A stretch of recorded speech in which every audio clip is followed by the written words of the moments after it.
महाभारत की कथा भाग 6 इंद्रप्रस्थ का उदय और राजसूय यज्ञ।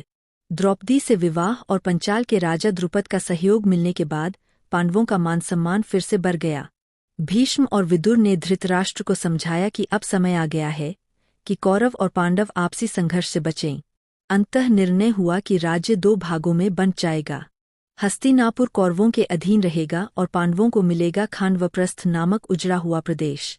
खांडवप्रस्थ सुनसान और वीरान था, वहाँ केवल कांटे, झाड़ियाँ और निर्जनता थी।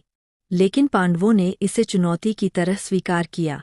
श्रीकृष्ण की सहायता और उनके परामर्श से पांडवों ने उस उजाड़ भूमि को एक भव्य और दिव्य नगर में बदल दिया। यही नगर आगे चलकर इंद्रप्रस्थ कहलाया। इंद्रप्रस्थ शीघ्र ही समृद्धि और वैभव का प्रतीक बन गया।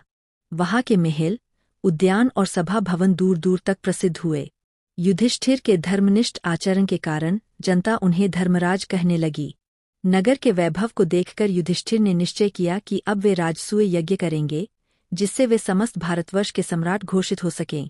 श्रीकृष्ण ने इसका समर्थन किया और समझाया कि यज्ञ तभी सफल होगा जब सभी राजाओं से कर लिया जाए। भीम और अर्जुन अनेक दिशाओं में गए।